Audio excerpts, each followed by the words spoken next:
ಈಗಾಗಲೇ ನಿಮಗೆ ಹೇಳ್ತಾ ಇದ್ದೆ, ಫೇಸ್ಬುಕ್ ನಲ್ಲಿ ರಮ್ಯಾ ಕಾಣಿಸ್ಕೊಂಡಿದ್ದಾರೆ ಮತ್ತೊಮ್ಮೆ. ಯಾವ ರೀತಿಯಾಗಿ ಅಂದ್ರೆ ಪ್ರತಿಭಟನೆಗೆ ಬೀದಿಗಿಳಿಲಿಲ್ಲ, ಆದ್ರೆ ಫೇಸ್ಬುಕ್ ನಲ್ಲಿ ಮಾತ್ರ ಉದ್ದುದ್ದ ಭಾಷಣವನ್ನ ರಮ್ಯಾ ಹಾಕಿದ್ದಾರೆ. ಅವ್ರೇನ್ ಹೇಳಿದ್ದಾರೆ ನೋಡಿ.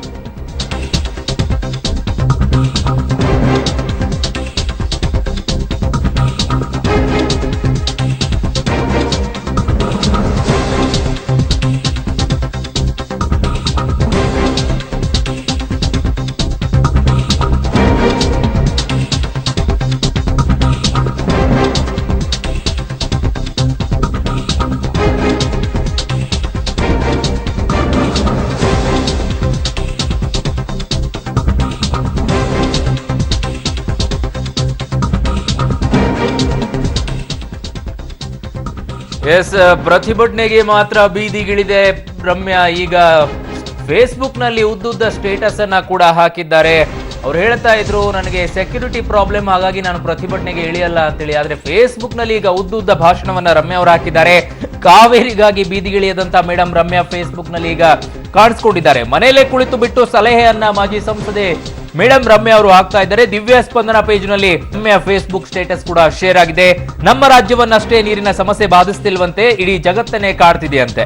ಮುಂದಿನ ದಿನಗಳಲ್ಲಿ ನೀರನ್ನ ಹೇಗೆ ಸಂರಕ್ಷಣೆ ಮಾಡಬಹುದು ಎಂಬ ಬಗ್ಗೆ ದೊಡ್ಡದಾದಂತಹ ಒಂದು ಸ್ಟೇಟಸ್ ಅನ್ನ ಹಾಕಿದ್ದಾರೆ. ಜೊತೆಗೆ ಮಂಡ್ಯ ಜನತೆಗೆ ನೀಡಿದಂತಹ ಭರವಸೆಯನ್ನ ಸರ್ಕಾರ ಈಗಾಗಲೇ ಈಡೇರಿಸಿದೆಯಂತೆ. ಬೆಂಗಳೂರಿನ ಹಿಂಸೆ ರೈತರಿಗೆ ಮತ್ತು ಕನ್ನಡಿಗರಿಗೆ ಕೆಟ್ಟ ಹೆಸರು ತಂದಿದೆ ಅನ್ನೋದನ್ನು ಕೂಡ ಸ್ಟೇಟಸ್ ಅಲ್ಲಿ ಹಾಕಿದ್ದಾರೆ. ನಮ್ಮ ಕಾನೂನು ಹಾಗೂ ಒಪ್ಪಂದಗಳಲ್ಲಿಯೇ ಹಲವು ದೋಷಗಳು ಇವೆ ಅಂತೆ. ನೀರಿನ ಸಮಸ್ಯೆ ತಪ್ಪಿಸಲು ಕುಳಿತಲ್ಲೇ 7 ಬಿಟ್ಟೆ ಸಲಹೆ ನೀಡಿದ್ರು ಮೇಡಮ್ ರಮ್ಯಾ. ಎಸ್, ನೀವು ನೋಡ್ತಾ ಇರುವಂತಹ ಸ್ಟೇಟಸ್ ಇದು ದಿವ್ಯ ಸ್ಪಂದನ ಫೇಸ್ಬುಕ್ ಪೇಜ್ ನಲ್ಲಿ ಹಾಕಿರುವಂತಹ ಶೇರ್ ಮಾಡಿರುವಂತಹ ಸ್ಟೇಟಸ್ ಇದು. ಯಾವ ರೀತಿ ಹಾಕಿದ್ದಾರೆ ಅದನ್ನ ನೀವು ಗಮನಿಸ್ತಿರ್ಬೋದು, ಓದ್ಬೋದು ನೀವು ಕೂಡ. ಯಾವ ರೀತಿಯಾಗಿ ನೀರಿನ ಸಮಸ್ಯೆ ನಮ್ಮನ್ನ ಕಾಡ್ತಾ ಇಲ್ಲ, ಇಡೀ ಜಗತ್ತನ್ನೇ ಕಾಡ್ತಾ ಇದೆ ಅನ್ನೋದನ್ನ ಹಾಕಿದ್ದಾರೆ. ಜೊತೆಗೆ ಮಂಡ್ಯದಲ್ಲಿರುವಂತಹ ಎಲ್ಲಾ ಭರವಸೆಗಳನ್ನ ಕೂಡ ಸರ್ಕಾರ ಈಡೇರಿಸಿದೆ ಅನ್ನೋದನ್ನ ಕೂಡ ಹಾಕಿದ್ದಾರೆ. ಮುಂದಿನ ದಿನಗಳಲ್ಲಿ ನೀರನ್ನ ಹೇಗೆ ಸಂರಕ್ಷಣೆ ಮಾಡಬೇಕು ಅನ್ನೋದನ್ನ ಕೂಡ ಒಂದು ರೀತಿಯಾಗಿ ಸ್ಟೇಟಸ್ ಅನ್ನ ಹಾಕಿದ್ದಾರೆ. ಆದ್ರೆ ಪ್ರತಿಭಟನೆಗೆ ಇಳಿಯೋಕೆ ಸೆಕ್ಯೂರಿಟಿ ಪ್ರಾಬ್ಲಮ್ ಆಯ್ತು, ಫೇಸ್ಬುಕ್ ನಲ್ಲಿ ಈ ರೀತಿಯಾಗಿ ಹಾಕ್ತಾ ಇದ್ರೆ ಇದಕ್ಕೆ ಯಾವ ರೀತಿ ಸೆಕ್ಯೂರಿಟಿ ಇಲ್ವಾ ಅನ್ನೋ ಪ್ರಶ್ನೆ ಕೂಡ ಎದುರಾಗುತ್ತೆ. ನಮ್ಮ ಕಾನೂನು ಹಾಗೂ ಒಪ್ಪಂದಗಳಲ್ಲಿಯೇ ಹಲವು ದೋಷಗಳು ಇವೆ ಅನ್ನೋದನ್ನ ಈಗ ಮೇಡಮ್ ರಮ್ಯಾ ಅವರು ಹಾಕ್ತಾ ಇದ್ದಾರೆ ತಮ್ಮ ಸ್ಟೇಟಸ್ ನಲ್ಲಿ.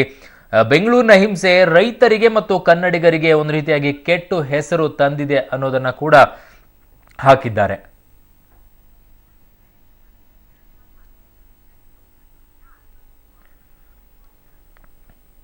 ಎಸ್, ನೀವು ಮತ್ತೊಂದು ಸ್ಟೇಟಸ್ ಅನ್ನ ಕೂಡ ನೋಡ್ತಾ ಇದ್ದೀರಾ. ಅದು ಎಕನಾಮಿಕ್ಸ್ ಟೈಮ್ಸ್ ನಲ್ಲಿ ಒಂದು ಇಂಟರ್ವ್ಯೂ ಅನ್ನ ಕೊಟ್ಟಿರ್ತಾರೆ 2015ರಲ್ಲಿ ರಮ್ಯಾ ಅವರು. ಆ ಸಂದರ್ಭದಲ್ಲೂ ಕೂಡ ಒಂದು ಹೇಳಿಕೆಯನ್ನ ಕೊಡ್ತಾರೆ ಅವರು. ಏನ್ ಸಮಸ್ಯೆ ಆಗಿತ್ತು, ಯಾವ ರೀತಿ ಆಗಿತ್ತು ಅನ್ನೋದನ್ನ ಕೂಡ ಅವರು ಎಕನಾಮಿಕ್ಸ್ ಟೈಮ್ಸ್ ಅಲ್ಲಿ ಕೊಟ್ಟಿರುವಂತಹ ಇಂಟರ್ವ್ಯೂ 2015ರಲ್ಲಿ ಹಾಕಿರೋದನ್ನ ಕೂಡ ಕೊಟ್ಟಿರುವಂತಹ ಇಂಟರ್ವ್ಯೂನಲ್ಲಿ ಏನ್ ಹೇಳಿದ್ರು ಅನ್ನೋದನ್ನ ಕೂಡ ಈಗ ಗಮನಿಸ್ತಿದ್ದಾರೆ. ಮತ್ತೊಂದು ಸ್ಟೇಟಸ್ ಅನ್ನ ಅವರು ದಿವ್ಯ ಸ್ಪಂದನ ಪೇಜ್ ನಲ್ಲಿ ಅದನ್ನ ಶೇರ್ ಕೂಡ ಮಾಡ್ಕೊಂಡಿದ್ದಾರೆ. ಬನ್ನಿ, ಇದಕ್ಕೆ ಸಂಬಂಧಪಟ್ಟಂತೆ ಮತ್ತಷ್ಟು ಮಾಹಿತಿಯನ್ನ ಪಡ್ಕೊಳ್ತೀನಿ. ನನ್ನ ಸಹೋದ್ಯೋಗಿ ಮಂಜುನಾಥ್ ಈಗ ನನ್ನ ಜೊತೆಗೆ ದೂರವಾಣಿ ಸಂಪರ್ಕದಲ್ಲಿದ್ದಾರೆ. ಮಂಜುನಾಥ್, ಒಂದು ಕಡೆ ಸೆಕ್ಯೂರಿಟಿ ಪ್ರಾಬ್ಲಮ್ ರಮ್ಯಾ ಮೇಡಮ್ ಅವರಿಗೆ, ಇನ್ನೊಂದು ಕಡೆ ಬೀದಿಗಿಳಿದೆ, ಪ್ರತಿಭಟನೆ ಮಾಡದೆ ಫೇಸ್ಬುಕ್ ಅನ್ನು ಹಾಕ್ತಾ ಇದ್ದಾರೆ. ಆದ್ರೆ ಪ್ರಶ್ನೆ ಏನ್ ಹೇಳುತ್ತೆ ಅಂದ್ರೆ, ಬಹಳಷ್ಟು ಜನ ಹೇಳ್ತಾ ಇರ್ತಾರೆ ಯಂಗ್ಸ್ಟರ್ಸ್ ಗಳು ರಾಜಕೀಯಕ್ಕೆ ಬರಬೇಕು ಅಂತ ಹೇಳಿ. ಯಂಗ್ಸ್ಟರ್ಸ್ ಗಳು ಬಂದ್ರೆ ಇದೇ ರೀತಿನ ಹೋರಾಟ ಅಂತ ಎಲ್ಲ ಫೇಸ್ಬುಕ್ ಟ್ವಿಟರ್ ಗಳಲ್ಲೇ.